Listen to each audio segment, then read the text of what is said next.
Hello, everyone. This is just to let you know that we'll start at 5 past to give everyone enough time to join. And then I'll go ahead and introduce our speaker for today.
Thanks everyone for joining us. We'll be starting shortly.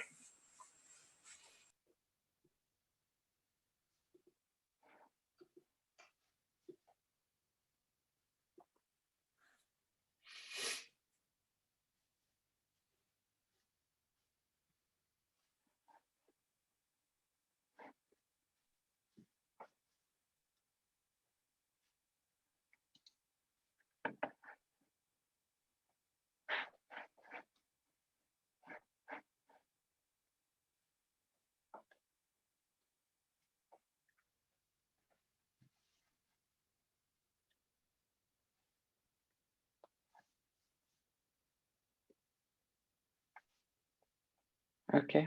Hello, everyone. Welcome to this second seminar in the CSAE Development Economics Webinar series. My name is Lucas Senzel. I'm a postdoc at the Center for the Study of African Economies, and I'll be moderating today's session. Before I introduce our speaker, let me briefly go through the structure of the seminar, which is the same for all of our seminars or all of our webinars this term. Claudio will first speak for 45 minutes, during which we will allow for clarifying questions only. You can ask these questions using the Q&A function if you're in the audience, or for panel members, you can raise your hand, and we may or may not let you ask the question depending on how we are doing in time. After the seminar, after the main presentation, there's about 10 minutes for open questions, where you can raise your questions with the raise hand button, and then we'll call as many of you as possible. Yeah, and then yeah, thanks for joining all of us today. Our speaker is Claudio Ferraz, a professor in economics at the University of British Columbia and PUC Rio. We are very blessed to have him here. He's going to talk about political power, elite control, and long-run development, evidence from Brazil. I'm very excited to listen to your presentation, Claudio, and I'll hand it over to you. All right, great. Thank you very much. Let me share the slides here. Okay.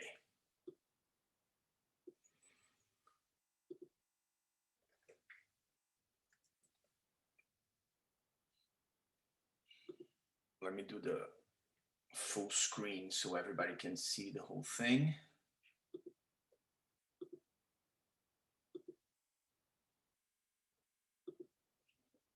Okay, should be ready. All right, so thank you very much for having me. It's great to be virtually in Oxford. So I'm going to talk about this joint work with Fred Finan and Monica Martinez Bravo, is entitled Political Power, Elite Control, and Long-Run Development. So I'm going to start with kind of a motivation of what we're doing here. So the idea that political power and how political power is distributed within a society is central to a lot of the theories that we have on long-run development that link economic development to political institutions, right? So that goes back to Barrington Moore, but Douglas North, Acemoglu and Robinson, etc. And there's also this idea that political power is very persistent. So what happens like in the past somehow get transmitted through political institutions over time on one hand. And that's also in the core of a lot of the evidence on this kind of long run development literature that has emerged in the past, say, 10 years, especially kind of empirical literature. On the other hand, we also know that shocks, especially large shocks, that can affect the balance of political power can really change the political equilibrium and somehow affect long-run development if we change the incentives that elites have to implement policies that can be conducive towards economic growth.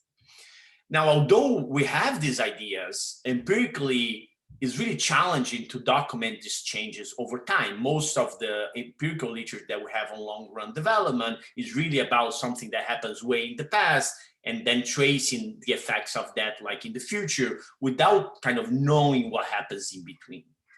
So what we're going to be trying to do in this paper is trying to link an event which is, we believe, a large change in local political power and try to track what happens over time and link that to long-run development.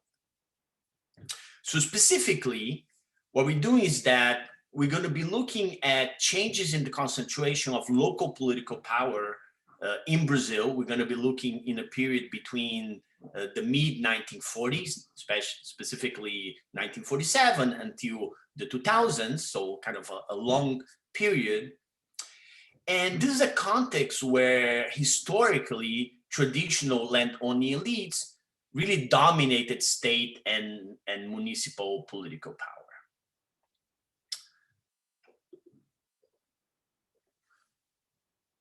So what we're going to do is that we're going to exploit the military dictatorship that occurred in Brazil. There was a coup, I'll go into details about it, but there was a coup in 1964 that established a dictator that lasted for 21 years. And we're going to exploit that as a kind of aggregate macro shock. And we're going to link that macro shock to changes that occur at the local level.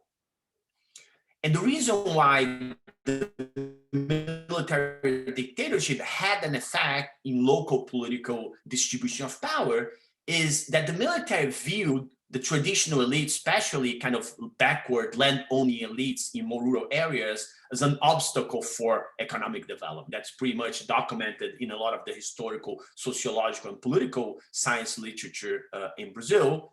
And during the 20-year dictatorship, the military implemented a series of reforms, and one of the most important is a political reform that I'm going to talk about, that really weakened the political power of traditional elites in many local governments.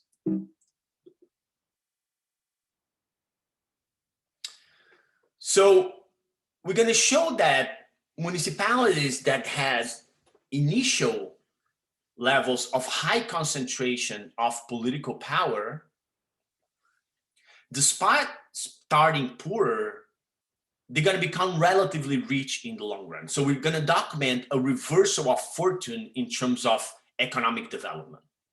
And we're going to link this reversal to what we're going to call a reversal of concentration of power.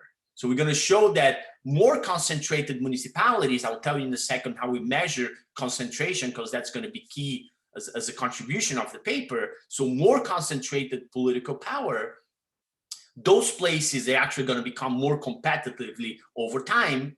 And we're going to link the increasing competitiveness and the reduction in the concentration of political power in few elites in long run better governance and eventually long run economic development as measured, for example, in education and income per capita. And then after I show you that, we're going to document some policies that were implemented during the military regime aimed at increasing the competition at the local level. So on the one hand, there's going to be reforms that affected political competition at the local level that allow new contestants at the municipal level. And that's going to be important to explain kind of like long run effects in political competition. And second, also economic policies that allow new entrants into the agriculture business, for example, that also affected what we believe is the concentration of economic development that map into kind of like political and economic outcomes in the long run. So this what we're doing here is really linked kind of like to three broad literatures. There's actually a pretty large literature on how political competitions is linked to economic performance, and a literature that goes back at least to Gary Bechter in 1958 and George Stigler in 1972, this idea that political competition, similar to what we economists think about economic competition, can be good, right, for different economic outcomes. But a lot of like the discussion is really theoretical until like the 2000s when Basley and Case and Basley, Person, and Sturm start talking about, okay, can we really link empirically political competition to specific outcomes? Now, in many developing countries, if you go from like the US, for example, when Basley, Person, and Sturm study the increasing political competition in the south of the US, we move to developing countries. A lot of the political competition that we talk about in contexts where parties are weakly institutionalized is not really political competition across parties that might matter. It's really political competition between, say, families or ethnic groups or local chiefs, right? So what we're going to be doing here is kind of linked also to the work by, for example, Acemoglu, Reed, and Robinson in Sierra Leone, where they link, for example, political competition of local chiefs and local development at specific villages, for example. And finally, there's a third literature that's linked to what we're doing here. Because we're going to measure political competition, I'm going to tell you in a second, we're interested in looking at kingship and families and how families hold power at the local level and how families concentrate power and how families transmit power over time. What we're doing here is also very closely linked to a whole literature on political dynasties that going back to the work of Ernesto and Pedro Dalbo and Quaucher, Pablo Querubin, George, Julian, who's there, have done work on this as well. Okay, so in the rest of my whatever, maybe 40 minutes, a little bit less maybe. I'm gonna first start giving you a little bit of the historical background because it's important. This is in the end, it is a historical paper, so you need to understand the background in order to understand what we're doing. I'll walk you through the way we measure political families and concentration of power. And then I'll show you first the results. I'll focus on the reversion and we'll document the reversion and we'll see how robust that is. I'll show you robustness to those results. And then we'll go into the mechanisms in order to understand why do we observe these reversals and these effects in the long run. And then I will conclude. Okay, so quick background. So at least the first several decades in the history of, and what I'm going to say here is not specifically about Brazil, this is general in Latin America as a whole. Traditional political elites linked to large landowners dominated politics, and that's not only in Brazil, it's true in every single country in Latin America. There was a very close connection between economic power at the local level of rural large landowners and political power. And that was true in Brazil as well. Usually for the case of Brazil, these are going to be large landowners producing sugar, cotton, coffee. And a lot of the political power at the local level was really associated with the power of families. And the way local politicians preserve political power is really engaging in patronage, vote buying, and sometimes even coercion and violence. Now, I won't go deeply into the history of Brazil, but kind of very quickly, what you need to understand is Brazil starts in the 20th century with after an empire becomes a republic, there is kind of an emergent quasi-democracy, but not really because very few people voted and voting was not even secret. Then you go through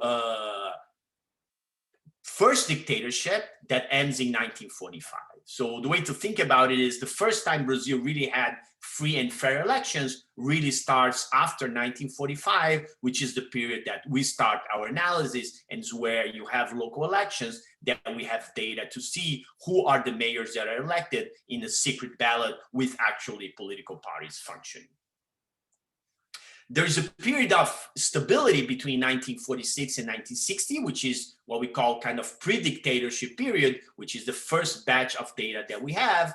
And then in 1961, João Goulart comes to office. It is a little bit of a weird way that he comes to office because at the time you could vote for a president and a vice president separately. So although the president is not a kind of a left-wing president, the vice president elected is left-wing. And after 8 months, the president resigns. So this left-wing vice president becomes the president with a very large redistribute agenda. So one of the main things he was pushing for was enfranchisement of illiterate people and especially land reform. And as you can imagine, land reform in a country that has been dominated by large landowners for a long time was not something that people saw with like great eyes. So the political economic elite really felt threatened by this kind of redistributive and populist policies. So that aligned with like skyrocketing inflation, huge unemployment, and economic crisis led to a coup d'etat in 1964. And this was a coup d'etat that was really the military supported by the economic elite at the time. Now, when the economic elite supported the military coup d'etat in 1964, they really expected that the military will purge the communists around the country, will maybe like kill a bunch of extremist people, put them to jail, and then devolve political power back to the traditional oligarchic party. So if you read like the thought of the elite at the time was like, this was going to take some years, maybe 3 or 4, we're going to get the political power back. But that's not what happened. So instead of restoring power to parties that were traditional oligarchic powers, the military retained the political power. And if you see the speeches at the time, the motivation was first reorganize the political system, characterized according to the military at the time by corruption and clientelistic practices. And And if you read the history, it's not that the military really were, say, benevolent in the sense that they were maximizing, say, the welfare of the country necessarily. One interpretation to think about it is there was really a threat across all Latin America of the emergence of communism at the time. And part of the threat was linked to underdevelopment, which could be traced back to these clientelistic practices in rural areas. So one very strong motivation, that's what I link here is number 2, is foster the modernization, especially of industry and the agriculture sector, in order to foster economic growth and decrease the threat that communists had, given the poverty and inequality in rural areas. So what's important for us is that the military comes to power. They of course, is a military regime, so they get rid of elections at the national level. This is different from other countries. It's not one dictator, but it's really a junta of a general with a mandated, and that mandated always happened. They were in power for X number of years, and then a different general came in. So for those of you familiar with regimes such as, say, Pinochet in Chile, this was different because there was turnover. But what's important for the paper is that they abolished all existing political parties. So before the dictatorship, there were, say, 3 important political parties, and sometimes 4, competing for power in both the state and local levels. They abolished all the existing political parties and they created a 2-party regime. And under this 2-party regime, you could either be Arena, which is the pro-dictatorship party, and a lot of the more traditional rural elites merged and joined the Arena party, and the Arena party was the official party of the military regime, or you could be a moderate opposition. They purged extreme communist politicians, etc., that many of them went out of the country, but they allowed this moderate opposition to exist under the MDB party. There were no elections for governors. Governors were indirectly elected by the state legislatures, but the regime capped municipal elections throughout the whole dictatorship period. So except in the capitals and cities that were considered national security, elections for mayors occurred everywhere throughout the whole 21 years of dictatorship. And this is the data that we're going to be using in this paper here. Okay, now a key thing on the paper, and I'm going to go more into the detail about this later, is that although the military wanted to eliminate traditional elites at the local level, it was not that they could completely eliminate them, because a lot of these traditional elites merged into the Arena party, and the military regime needed the support of the elites at the local level. So they came up with an institutional innovation, which is going to be part of, I think, is one of the main mechanisms that I'm going to show you later, which is an intra-party competition system called the sublegenda voting system. And under this regime, what will happen is that inside the Arena, they will allow multiple tickets to run as Arena 1, Arena 2, and Arena 3, for example. So that means that if in that municipality you used to have, say, 2 important families that were like in power, now those 2 families could run different tickets inside the same party. So I'm going to go more into detail about that, and I'm going to show you some data on why we believe that this is part of the mechanism that explains why that allowed more political competition. This is not something that we made up. I mean, a lot of like I'm citing here, for example, David Samuelsons and Abruzio, that they say that new politicians connected to the military contesting against local traditional elites, and that was allowed by this new system. So this new system, although it was designed to allow intra-party competition and allow multiple families to compete, it also allowed for new entrants to enter that wouldn't have occurred if it was not because of this innovation. Okay, so these are in terms of political reforms. There were also important economic reforms. And part of what the military did was industrialization through import substitution, with a huge priority to modernizing the agriculture sector. And part of Claudio? yes. Sorry, Julia has a quick question, I think. It was just on your previous slides, were there any kind of term limits reform as well? It was just kind of this unusual voting system that was designed to improve kind of entry of candidates, but did they have kind of term limits before, or did the military introduce them as well? That you might explain. Throughout the whole period, there's one term limit throughout the whole period. So there's always, even before the dictatorship, there was a one-term limit. And during the dictatorship, we're going to continue a one-term limit. So part of, for example, what you're going to see when you see that families, for example, come in power, in part, is exactly because of the one-term limit, right? As you can imagine. So yes. So two-term limits were only allowed in Brazil after the 1990s. Way after the democratization period.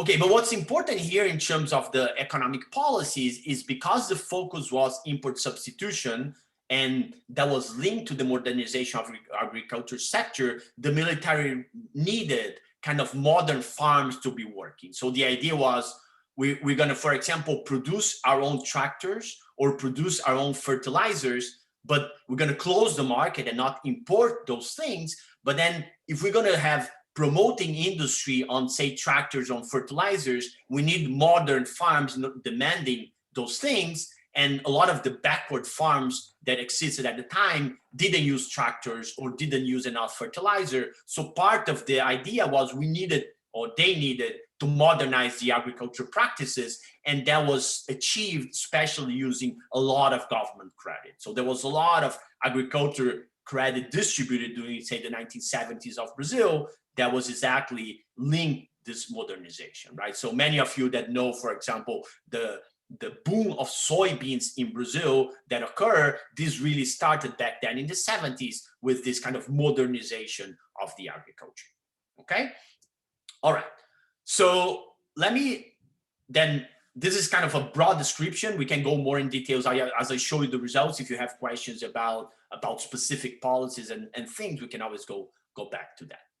So let me quickly tell you about the data, what we had. So we collected the names of all mayors that were elected since 1947 until 2000 for 3 states in Brazil.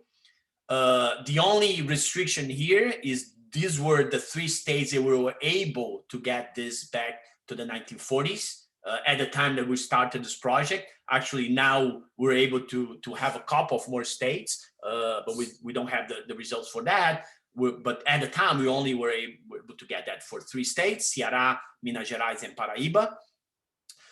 And what's important here, as I was telling you in the beginning, is that, and this is, you can see in many papers and books written about Brazil, I'm citing here Francis Hagopian 1996 book, this idea that fundamental criteria classifying politicians is really as members of these traditional elites rather than, for example, the parties that they belong to, right? So the parties were really, first came the families. If you have like 2 families fighting for power in a given municipality or 3, each one will choose a party, but they can also like change parties over time. That doesn't matter that much. What really establishes politics and alliances at the time was really this kinship relationship. So what we're going to do is that we're going to assume that mayors belong to the same family if they share at least one common surname.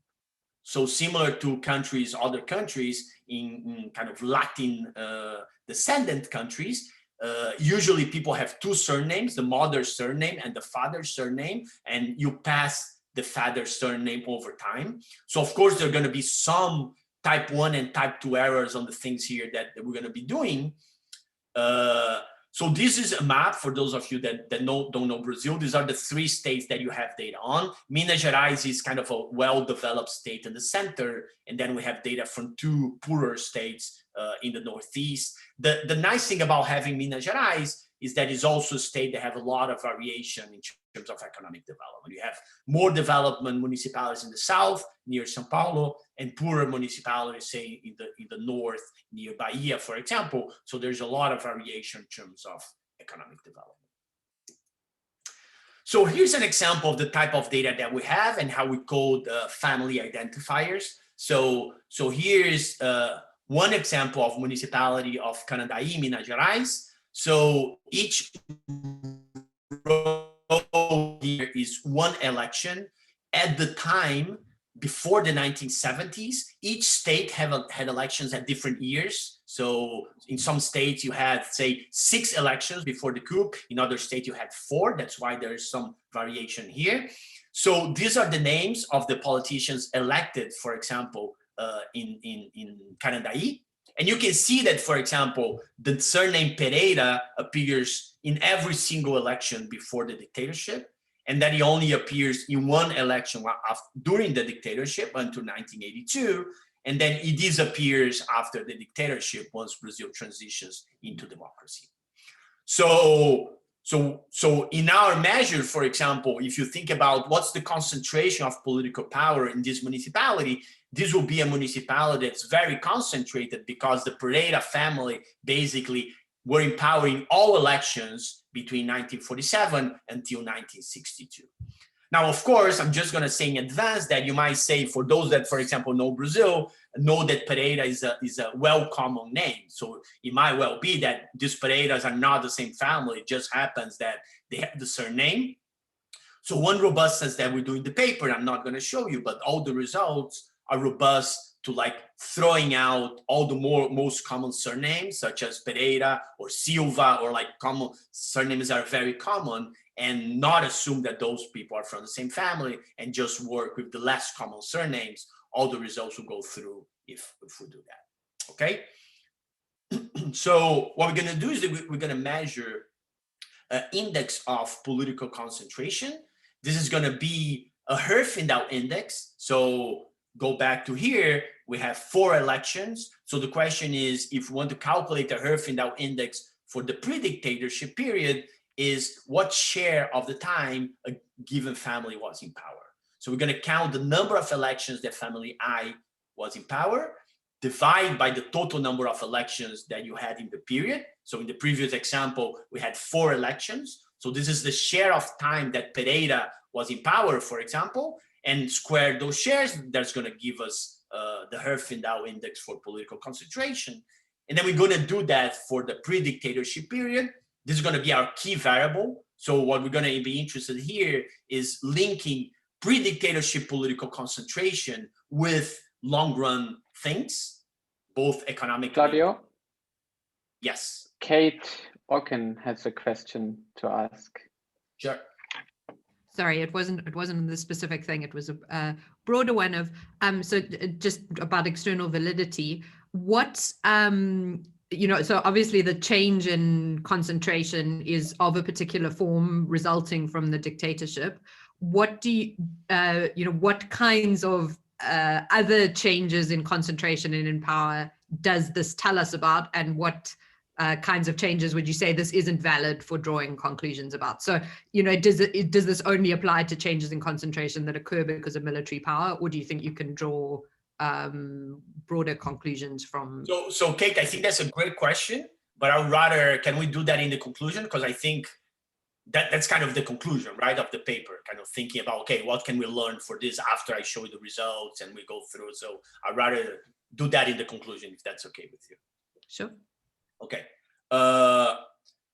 So this is just the distribution, how the data looks. So this is a mean of more or less 3 families sharing power before the dictatorship, with some municipalities being kind of extreme concentration of like the one I showed you before, like Pereira holding power throughout the whole period. In other places, you have, say, 6 families sharing power throughout the period. Okay, so just some numbers here. Municipalities where at least one family transitioned pre-dictatorship to dictatorship. So this is 0.73. So when you go from pre-dictatorship to dictatorship, 73% of municipalities, at least one family that was present before, still present during the dictatorship.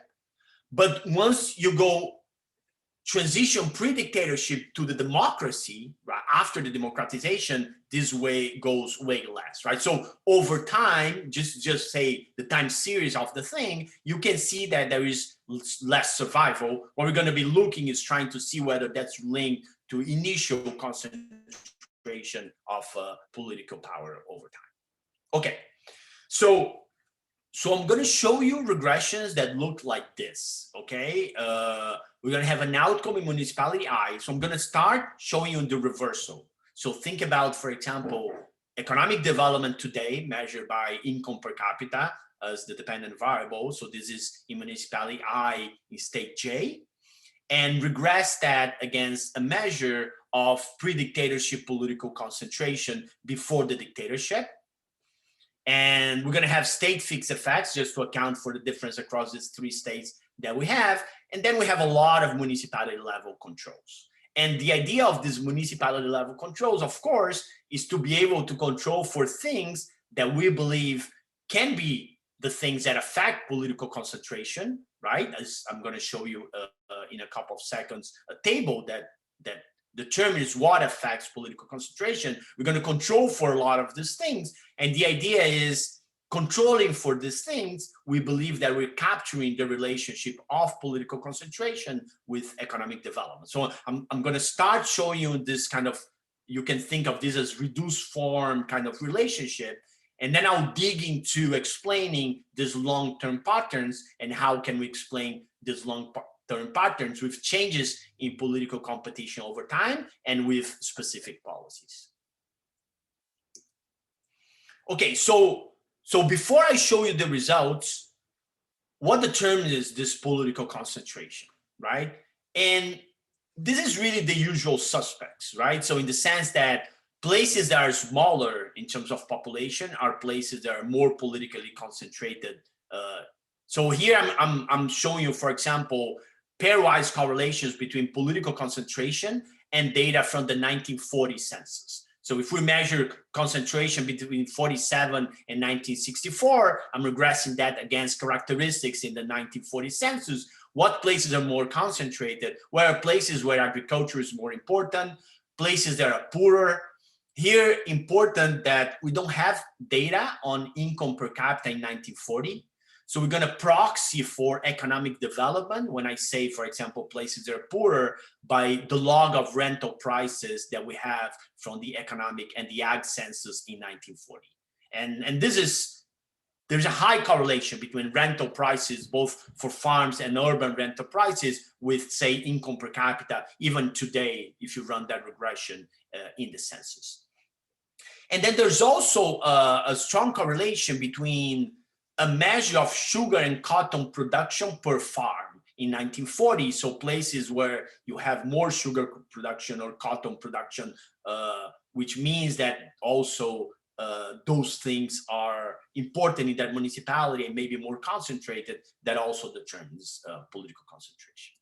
Okay, so let me start showing the results. So the main result of the paper, I'm going to show you in a figure, and this is kind of what we thought was kind of a puzzling result, right? Which is this idea that if you look historically and you regress political concentration on a proxy for economic development by the log rental prices in 1940, more concentrated places were poorer, right? And this is exactly what we expect. Places where few families hold power, there's less political competition. We believe, given a lot of the theories that we have out there and explanations of long-run development, that these families and these elites will capture a lot of the policies, a lot of the rents, and will implement worse policies, and that will make those places poorer. And this is what we see in this figure here. But when you correlate income per capita today, in 2000, against political concentration back then, so these are kind of the same places, we observe this reversal. So this is what you see when you move from the left to the right. Places that used to be poorer are places that kind of become richer. The explanation that I'm going to put forward, as you will see, are in part the changes in political competition that occur given the policies that were implemented. Okay, how robust is this relationship here? So let me walk you through now regressions that show the results.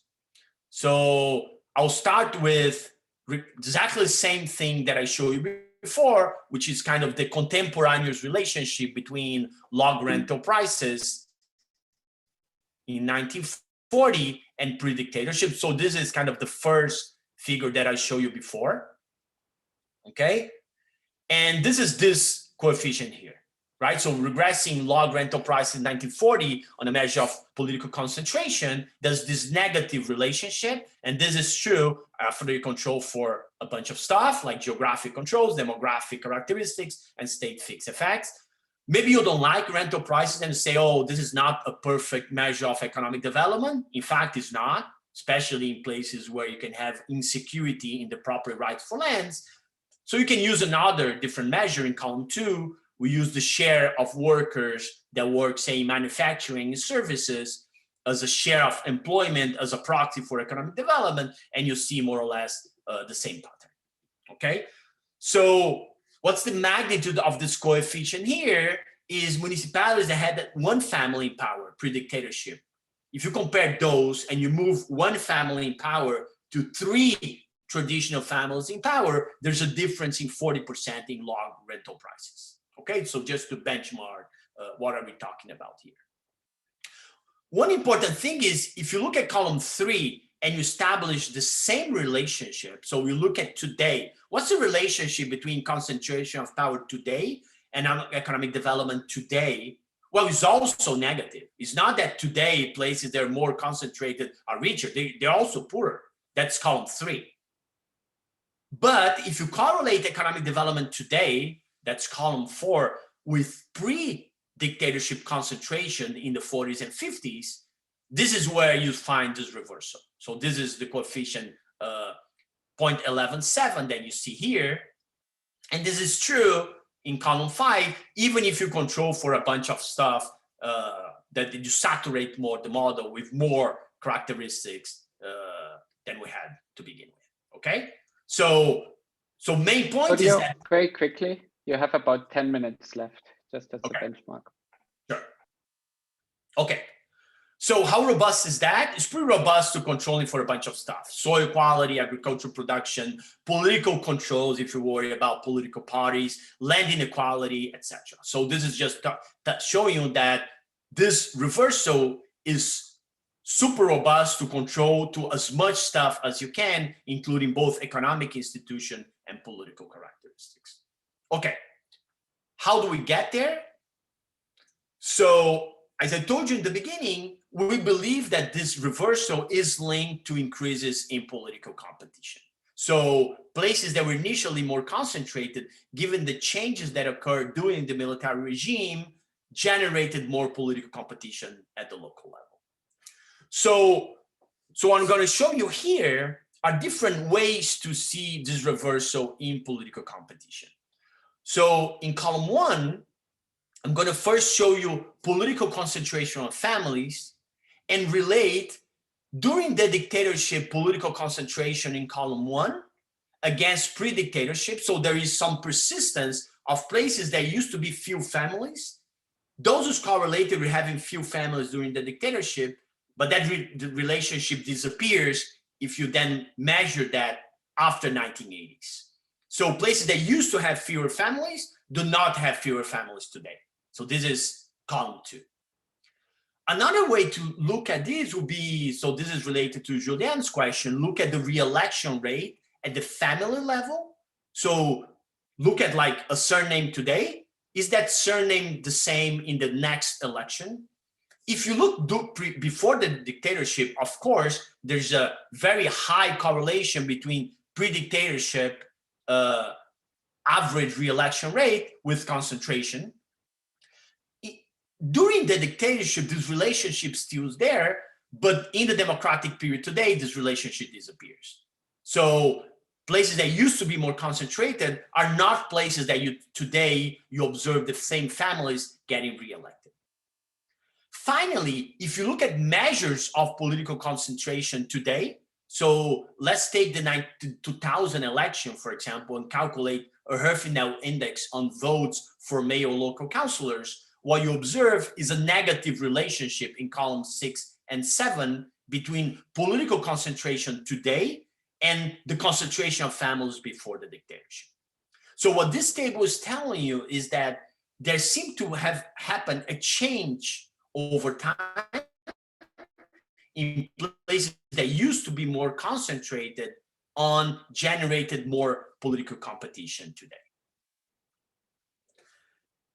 The byproduct of political competition that generated more income at those places, we believe, are economic policies and governance. So what I'm doing this table is replicating the effects for economic development measured by income per capita and showing you that if you observe public services and you observe things such as literacy rates, education, or infant mortality, health, the outcomes will go in the same direction of economic development measured by income. So places that used to be more politically concentrated are places that today have higher literacy rates, lower infant mortality, and for a subset of municipalities that we have corruption data based on previous work that Fred and I have done, is a smaller sample, but there's also a negative relationship between corrupt irregularities that you observe today and pre-dictatorship political concentration. So places that were more politically concentrated before,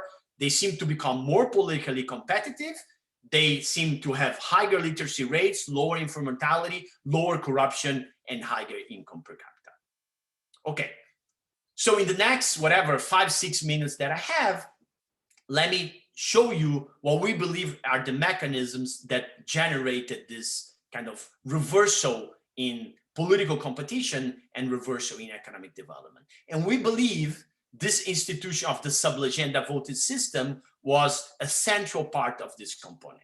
So as I was telling you before, what the military did is that they allowed various tickets to run inside the different parties. So the military party, the military regime supported party, the Arena, could run several Arena 1, Arena 2, and Arena 3, so they could run several tickets. Of course, that's a choice. In some municipalities, they didn't.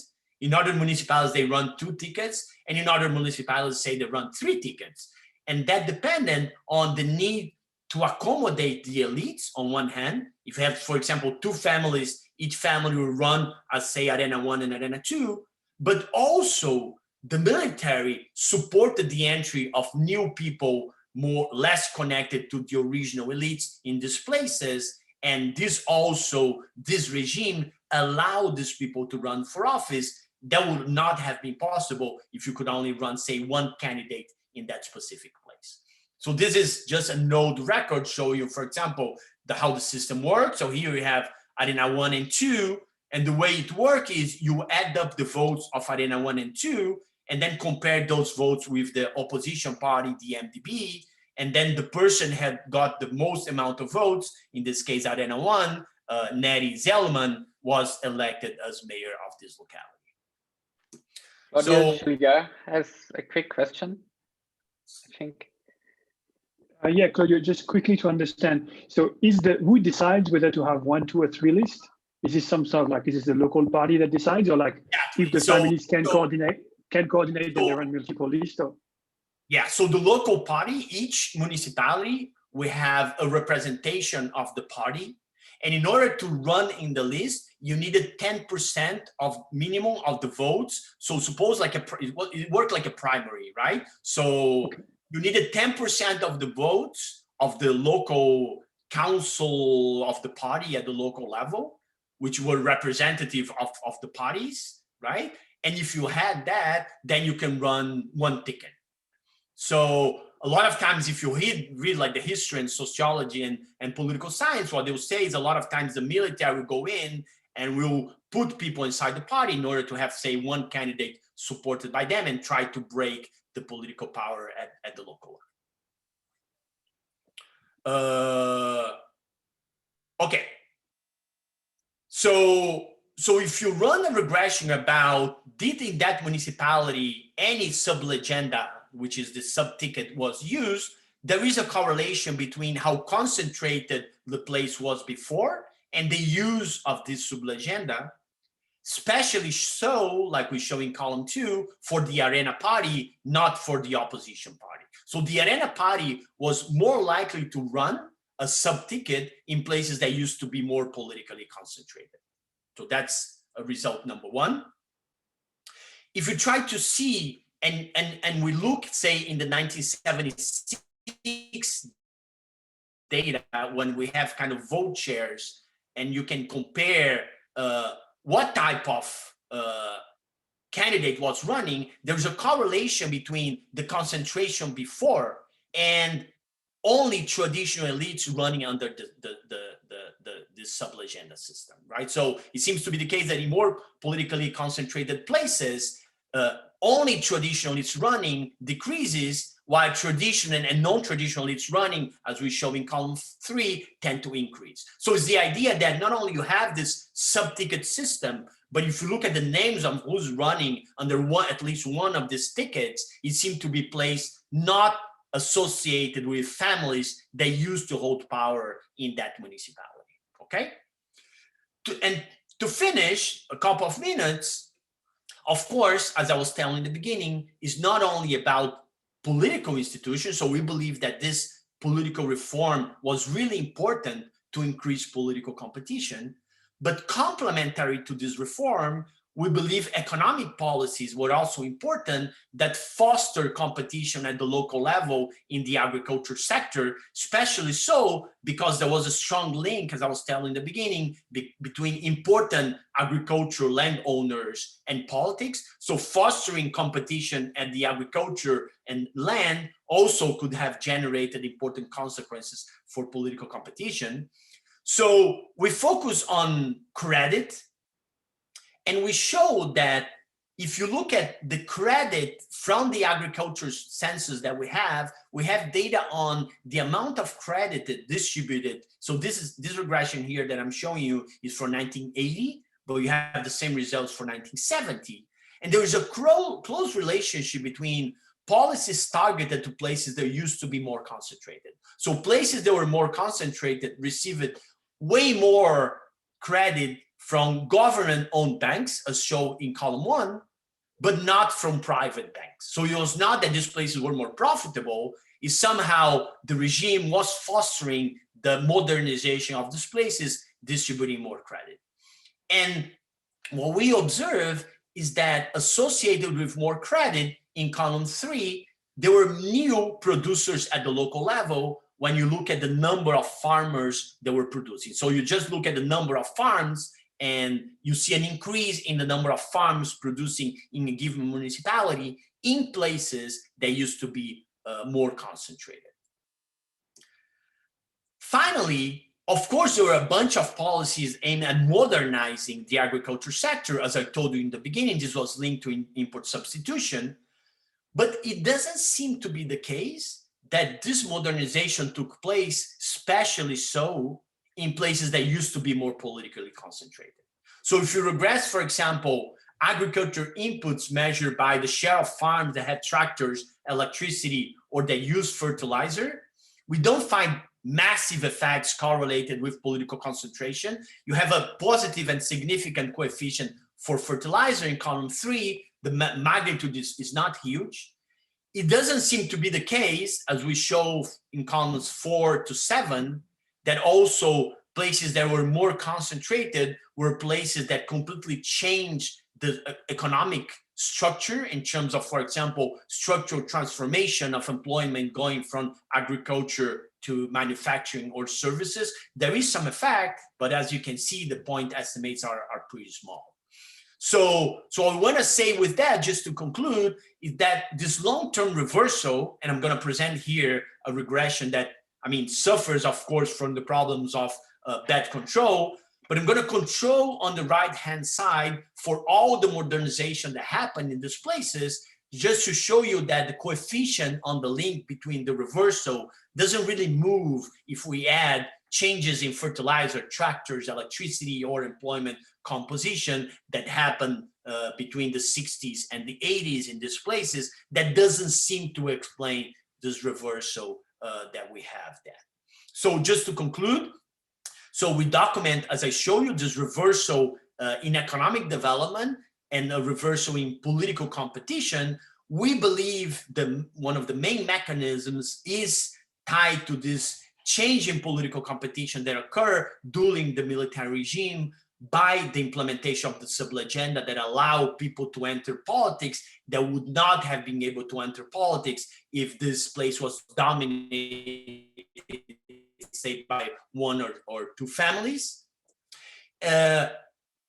Going back, I think, to a point that Kate asking in the beginning, we view this paper as a paper about increasing political competition and a large reform that allow other families to enter politics. So I don't view this as a paper about the autocratic regime per se, right? So if you have any reform that allow more contestation at the local level, you could have very similar effects, right? So there's not, I believe, or we believe, something specific about this being implemented during a dictatorship.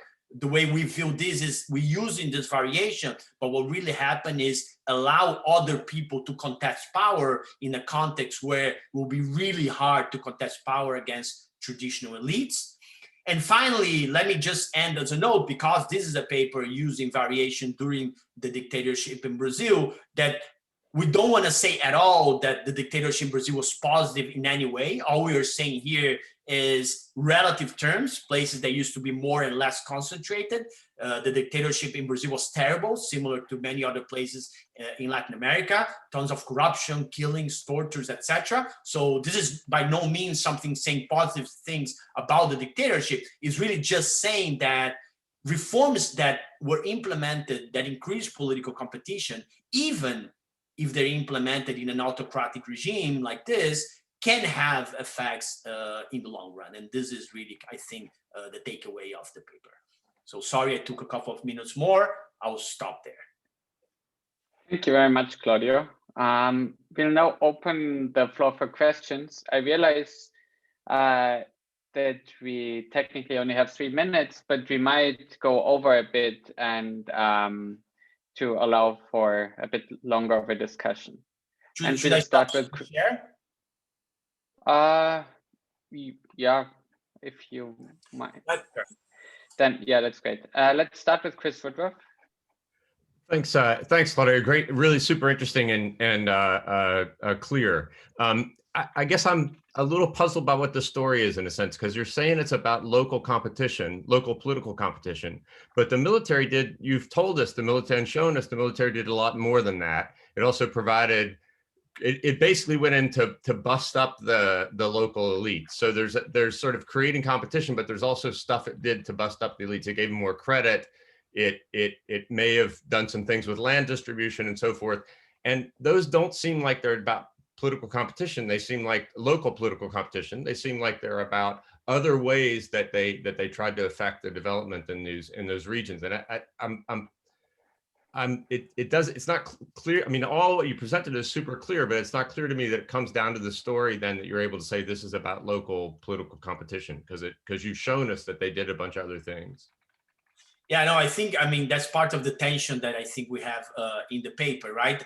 We started, maybe because the way I'm presenting the results is a little bit how the process of the paper occurred. We started with the hypothesis that they went in and they did a lot of things that affected local political competition, but they also did things that affected like economic modernization, distributed credit, and these other things. But in the end, it seems like this credit was not very effective to change the economic structure in some sense, except that it allows, say, like new farmers to come in, but it didn't really change like the use of inputs, or it didn't really change the economic structure in terms of like the local employment. Or it seems, although we're trying to get data on inequality at the local level, it doesn't seem to have changed a lot, like the land genie, for example, like the distribution of land, right? So the way we interpret it now is that if you do a horse race between these things, political competition seems to be the one that really seems to explain these reversals in the long run, rather than this modernization. If you do a horse race and throw in the regression, they don't seem to explain this reversal of an economic development. So I agree that maybe it's a little bit confusing the way, right? We start with this hypothesis and okay, there are two things going on, but in the end of the day, if you do a horse race, it seems that political competition seems to be way more important than this kind of modernization. Maybe because it was not well targeted, maybe because they distributed credit in a way that they didn't really enforce like the use, or or they did it in a politically connected way. I don't know why, but it doesn't seem to be, for example, that although they distributed credit, this massively changed the composition of employment or like kind of the modernization of the farms at the local level. Okay, we would have time for at most 2 more questions, I think, if there are any. If not, we can also. I do have a question. I'll follow up if I can. So I guess one question is just whether maybe political competition is more precisely measured than some of these other things. I mean, you're saying there's no structural change, but there could be big changes within industry, services, commerce. Those are pretty big categories, and I can see a lot of stuff going on there. And some of the other things might just be measured more imprecisely. So you're getting marginally significant and kind of, you're saying smaller orders of magnitude, but that could be attenuation. It could be stuff happening within categories. It could be a whole lot of other things. It seems to me, I mean, I buy the idea that something was going on politically locally, but it seems to me hard to say that that's the only thing that's going on, that this other stuff is happening. Yeah, no, I fully agree. I mean, part of what we're trying to do right now is try to like get more detailed data from the ag census to see if we can measure some things with a little bit more detail. We're actually getting some data now on roads, for example. Like one policy that was super important during this time was the expansion of roads, for example, right? So the question is like, could that they have targeted roads in a way that allowed to modernize some places and not others? And we're not, like you said, we're not picking it up in the ag census, but it was there. So that's one thing that we're trying to get. And the other thing will be, like you say, maybe to try to dig a little bit better and opening up some of these ag census in order to try to see whether it is about not measuring it well. I mean, it's hard because, of course, you always had questions about, oh, there are all these other policies that could be going on. You're just not measuring them. So I completely agree. I think we should like open it up, and we're trying to do that a little bit more now, opening up the ag census and try to see if we can dig more stuff. We also have some data from the industrial census as well that we can look at, like firm location and other things. Even though most of these municipalities are rural, still could be the place there are factories in opening up and things like that. So I'm very sympathetic toward your point, because I think exactly that's part of what we are now. Can we really say this is only political competition, and how much are these other things complementary or not? Okay, thank you very much. We'll go for one last question by Jin. Okay, so I was wondering about this, like, I mean, you said there is one party related with the government, and then there is three different parties within the one party, and then they're actually competing for the dominion within the regime. And I'm just wondering how actually this is decided. For instance, so if there is like a military regime and then just taking a power, and then they may actually have some kind of economic political incentive to justify their dominion, and then try to just kind of give a lot of subsidy in related with like agricultural, like fertilizing party, I mean, agriculture related industries.